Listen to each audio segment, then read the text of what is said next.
안녕하세요. 저는 서울에서 거주 중인 30대 초반의 여자입니다. 그동안 있었던 파란만장한 제 인생사를 들려드리고 싶어서 이렇게 조심스레 사연을 보내게 되었습니다.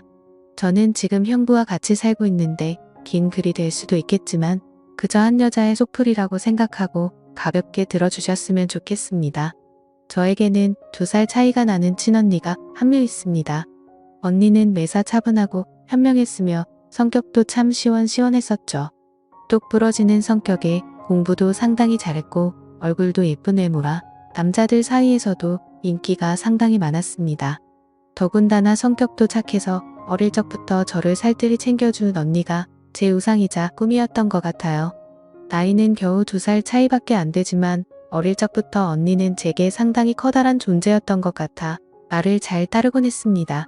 공부를 상당히 잘하던 언니는 서울의 좋은 대학에 입학하게 되었고 그로 인해 서울에서 혼자서 자취를 시작하게 되었습니다. 그때 당시 저는 혼자 나가서 자취하며 사는 언니가 그렇게 부러울 수가 없었죠.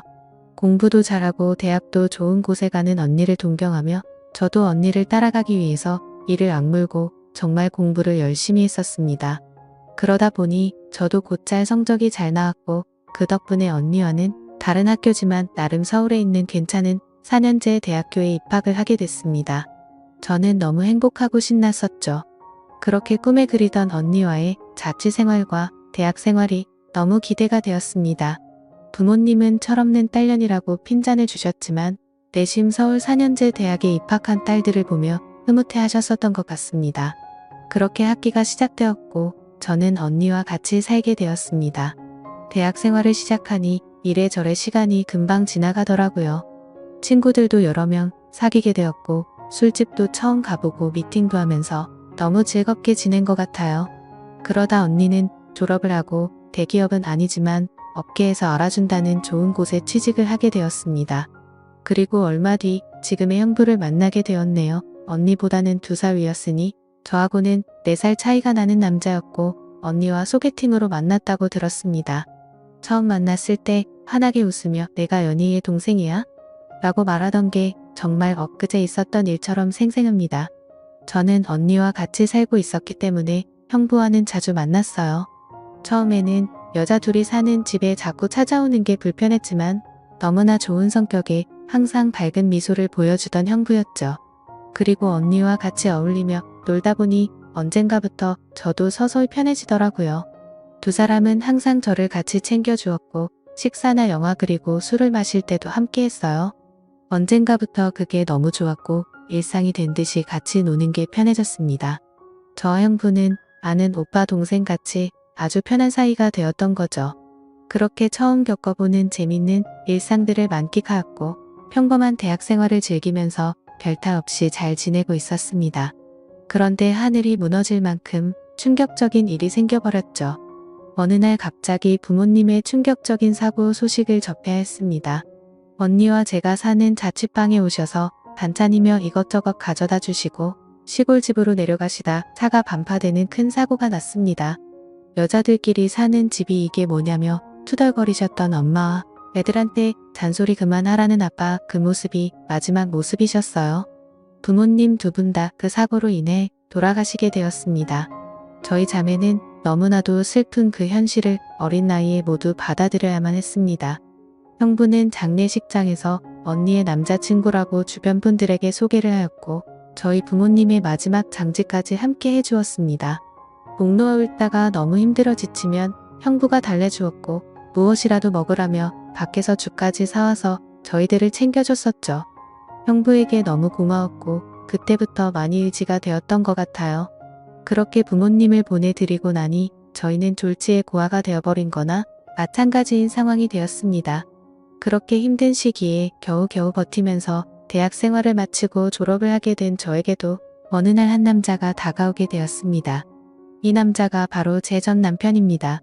부모님이 돌아가시고 형부와 언니에게 많이 위로받고 기대면서 살았지만 그걸로 제 마음이 채워지기에는 부족했었나 봐요. 자상하게 다가와서 제 말을 잘 들어주던 그 남자와 연애를 하게 되었고 저는 자연스럽게 그 남자에게 제 삶을 기대고 많이 의지하게 되었었죠. 그러다 보니 집에 들어가지 않고 외박을 하는 횟수도 점점 늘게 되었고 안 그러던 제가 갑자기 그런 모습을 보이게 되자 언니와 형부에게 혼도 많이 났었습니다. 그러던 중 저는 그만 사고를 치고 말았습니다. 어리다면 어린 그 나이에 혼전 임신을 하게 되었던 거죠. 지금 생각해보면 정말 미친 짓이라 생각하고 있고 그 시간을 되돌리고 싶은 심정입니다. 물론 지금 제 인생 누구보다 소중한 제 딸아이가 없길 바란다는 뜻이 아니고 전 남편만 되돌리고 싶습니다. 하지만 그때 당시에는 그 남자를 많이 의지했고 사랑했었기에 미래가 행복할 거라 꿈꾸고 아이를 낳자고 마음먹었습니다. 그렇게 저희는 예정에 없었던 결혼을 급하게 하기로 한 거였죠. 그래서 저는 언니와 형부에게 이 사실을 알렸고 정신이 있는 거냐며 많이 혼났었던 것 같습니다. 잘 살 테니 걱정하지 말라고 얘기를 계속 해줬지만 그게 말처럼 쉽게 될 리 없다는 걸 잘 알고 있는 두 사람은 저를 많이 설득하려고 했죠.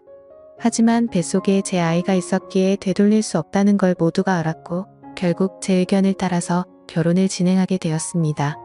그러나 상견례부터 참 쉽지 않더군요. 그날부터도 많은 일이 있었습니다. 언니와 형부가 상견례 자리에 나와주었고 어른은 없냐며 대놓고 무시하던 시댁, 그리고 그런 경험을 처음 하면서 괜찮은 척하며 땀을 뻘뻘 흘리면서 시댁의 비위를 맞춰주던 형부 매사에 정확하고 똑부러지던 제 언니도 저를 위해 성격 죽이고 이리저리 무사히 상견례를 끝마쳤네요. 남자친구와 저는 어린 나이에 목돈이 없었기에 시댁에서 마련해 주신 15평 남짓되는 빌라에서 아이를 출산하였고 신혼생활을 시작하게 되었습니다.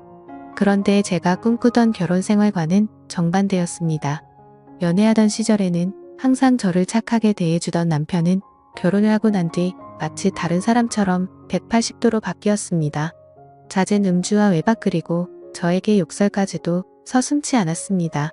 처음에는 단순히 벌어지는 실수라 생각되어 넘어갔지만 그게 점점 도를 넘어서더니 어느 순간부터는 제게 몹쓸 짓까지 하더군요. 부모가 없어 네가 개념이 없다며 욕을 하고 언니와 형부까지 싸잡아서 욕을 했습니다. 어리다면 어린 나이에 그 얘기를 듣고 있자니 서름에 복받쳐서 아이를 안고 많이 울었던 것 같아요. 하지만 저는 언니와 형부에게 제 상황을 이야기하지 못했습니다. 잘 살겠다고 큰 소리 뻥뻥 치고 강행했던 이 결혼, 지금 제가 이런 대접을 받고 힘들게 산다는 사실을 안다면 언니와 형부가 너무 슬퍼할 걸 잘 알았거든요. 그렇게 저는 힘든 하루하루를 살아가던 중 언니와 형부는 결혼을 하게 됐습니다. 저는 그 당시에 많이 힘들고 지친 마음이었지만 누구보다 그 둘의 결혼을 축복했기에 밝게 웃으며 축하해 주었습니다.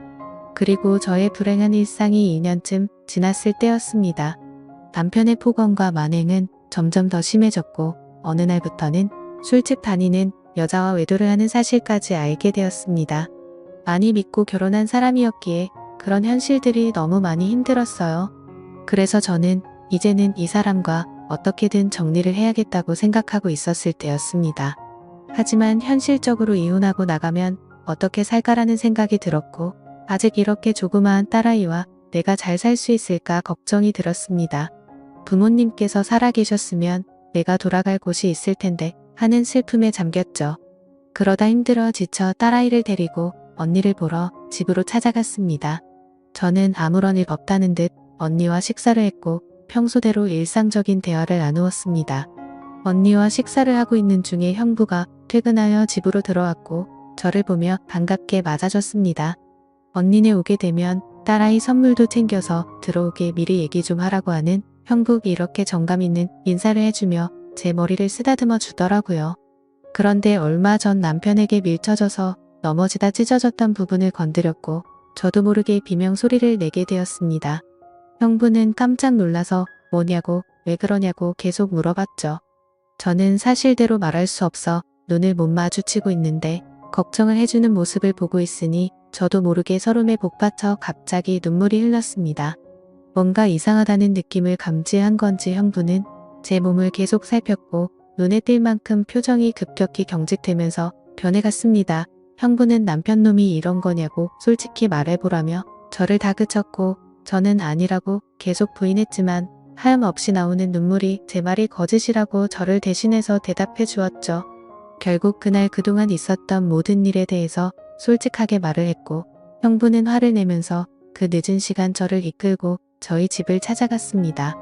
술을 좀 했는지 소파에 누워서 뒹굴고 있는 남편을 사정없이 멱살을 잡고 흔들기 시작했습니다. 네가 사람 새끼냐고, 어떻게 여자한테 그럴 수 있냐며 계속 욕을 했죠. 남편은 그러다 넘어지면서 가구에 부딪혔고 박을 쓰며 소리를 질렀습니다. 형부는 그때부터 정신이 조금 들었는지 잠시 숨을 고르더라고요. 일단 이 상황이 정리가 되어야 할 것 같아 형부를 밖으로 데리고 나가려는데 갑자기 남편에게 무릎을 꿇으면서 이야기를 했습니다. 우리 처제 어디 가서 이런 대접받을 나이 아니라고. 제발 잘 좀 대해주면 안 되겠냐고. 내가 실수해서 다쳤으니 속 풀릴 때까지 자신을 때리라고 하더군요. 제발 부탁을 한다면서 말이죠. 남편은 그런 형부와 울고 있는 저에게 지금까지 해왔던 것 그 이상의 온갖 욕설을 뱉으며 경찰에 신고를 했습니다. 경찰이 와서 일단 상황은 종료되었지만 절대 합의는 하지 않겠다는 남편 때문에 형부는 결국 재판까지 받게 되었습니다. 자세한 내용은 형부가 절대 말해주지 않아 그 후 어떤 처벌이 이루어지게 됐는지는 지금도 잘 모르겠습니다. 그런 상황을 겪은 뒤로 저는 확실히 남편과 정리를 할 수 있었고 이도 저도 갈 곳이 없던 저와 딸아이에게 언니와 형부는 손을 내밀어 주었습니다. 그렇게 염치는 없었지만 어쩔 수 없는 상황이었던 저는 결국 언니와 형부와 같이 살게 되었고 차근차근 그동안의 일들을 정리를 했고 이혼 준비를 하게 됐습니다. 이혼 과정이 생각보다 참 복잡한 게 많더라고요. 저 때문에 속이 많이 상했던 형부는 저에게 걱정 말라며 많이 도와주었습니다. 너무 힘들었던 제게는 그때 형부와 언니에게 너무 고마웠어요. 그리고는 예전 처음 형부를 만났을 때처럼 저와 언니 그리고 형부 거기에 제 딸아이까지 나름 행복한 생활로 돌아올 수 있었습니다. 딸아이는 아주 어려서 그간의 일들을 전혀 인지하지 못합니다. 마냥 이 상황이 당연한 일상인 듯 해맑게 커가고 있었습니다. 어쩌면 다행이었죠. 이때쯤 아이가 3살이 되어 어린이집에 보낼 수 있었고 저도 작지만 경제활동을 할 수 있게 되었습니다. 전공을 살려 작은 디자인 업체 취직을 하게 되었어요. 이 회사가 프리랜서처럼 집에서도 일을 할 수 있었기에 아이를 키우는 저에게는 딱 알맞은 직장이었거든요. 급여는 그리 많지 않았지만 빨리 목돈을 모아서 이 집에서 독립하기 위해 이 악물고 일했던 것 같습니다. 회사 몰래 아르바이트 짬짬이 해가면서 아이도 챙기고 일도 병행하는 그런 정신없이 바쁜 나날들을 보냈습니다. 그러다 어느 날 일어나지 말아야 할 충격적인 사건이 벌어졌습니다. 왜 저에게는 이런 시련들이 몇 번씩이나 이어졌는지 하늘이 원망스럽습니다.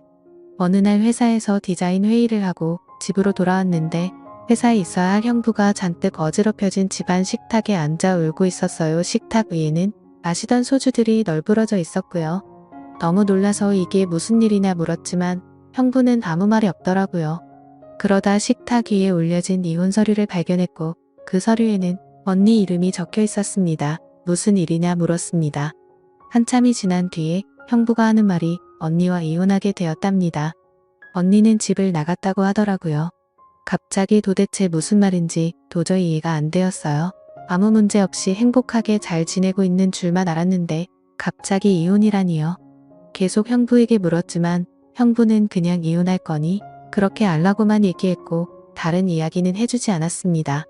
일단 아이를 챙겨야 했기 때문에 대화는 그렇게 끝났고 바로 언니에게 전화했습니다. 언니는 아무 말도 하지 않았고 저는 무슨 일인지 일단 만나서 이야기하자고 언니를 다독였습니다. 언니와 만났고 이야기를 들었습니다. 언니는 정말 미안하고 몹쓸 짓인 걸 알지만 사랑하는 사람이 생겼다고 말하더군요. 이게 도대체 무슨 말인지 말도 안 나왔습니다. 제가 그렇게 좋아했던 똑순이 언니가 형부가 아닌 사랑하는 사람이 생겼답니다. 너무 화가 났어요. 뭐라고 욕도 나오기 전에 언니의 뺨부터 때렸습니다. 도대체 이게 무슨 짓거리냐고. 형부가 우리한테 얼마나 잘해줬는데 그게 무슨 말이냐고 내가 잘못 들은 거 맞다고 말하라고 소리를 질러댔습니다. 그런 언니는 그저 미안하답니다. 저를 끝까지 챙겨주지 못하고 무책임하게 떠나게 되어서 미안하다고 하더라고요. 너무나 황당하고 어이가 없어서 말도 제대로 안 나오더군요. 그렇게 저희들을 위해 잘해준 우리 형부가 너무 불쌍해서 저는 정신을 차리고 언니에게 얘기했습니다. 앞으로 너는 내 언니도 아니고 2번 다시 우리 앞에 나타나지 말라고. 내가 너 대신 형부를 끝까지 지켜줄 거니 꺼지라고 했습니다. 그리고 울면서 자리를 나왔습니다. 저도 그렇게 아프게 이혼했는데 그렇게 믿었던 언니가 제 전남편처럼 인간 같지도 않는 짓을 저지르다니 믿어지지가 않았습니다. 집으로 돌아온 저는 말없이 형부를 위로해 주었습니다. 사실 제가 할 수 있는 일이 크게 없었어요. 저도 딸아이와 함께 얹혀 살고 있는 입장이었기 때문에 그저 위로를 해줄 뿐 다른 방법이 없었거든요. 형부는 며칠 동안 출근도 하지 않고 술만 마시며 지냈습니다. 그걸 보다 보니 저는 너무 안쓰러웠습니다. 그래서 그때부터 언니 대신 집안일을 더욱 더 살뜰히 챙겼고 가사, 육아, 일을 병행하게 되었습니다. 너무 바쁘게 움직였지만 그것보다 형부의 충격이 더 걱정되어 힘들다는 생각도 못했었죠. 그러던 어느 날 형부가 저를 불렀습니다. 그리고 봉투 하나를 건네주었는데 1억 원이 수표로 들어있었어요. 그러며 하는 말이 같이 아파트 들어가려고 모아두었던 돈인데 이제 아무것도 필요 없으니 이 돈 가지고 나가서 자기 걱정 말고 행복하게 살라고 합니다.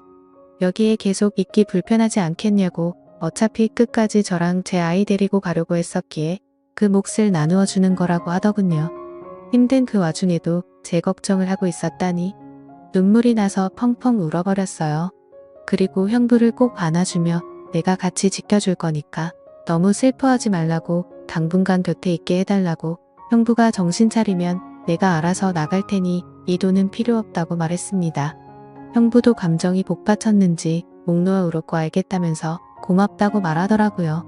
그렇게 저와 저희 딸아이 형부까지 비록 임시지만 새로운 가족이 되었습니다.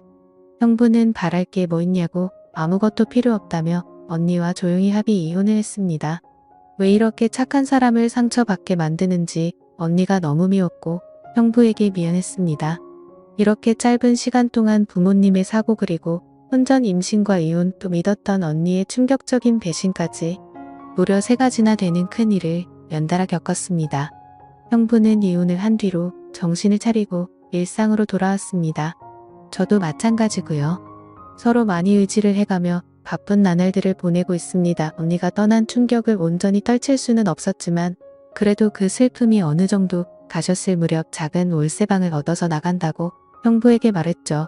어느 정도 일상이 제자리를 찾은 것 같아서 제가 살 길을 찾아가겠다고 말했더니 여기가 너희 집인데 어딜 가냐고 화를 내더라고요. 이제 우리 가족인데 어딜 나가냐고요. 끝까지 서로 의지하자며 저를 붙잡더라고요. 형부를 위해서도 이건 아니다 싶어 완강히 거절했지만 이런저런 실랑이 끝에 형부에게 너무 고마운 마음이 들었습니다. 결국 저는 형부의 손을 놓을 수 없었습니다. 저희는 서로 상처받은 사람들이 만든 이상한 가족 구성원이 되었지만 나름 행복하게 잘 살고 있습니다. 지금은 전에 살고 있는 곳보다 조금 더 좋은 아파트로 이사도 했고요.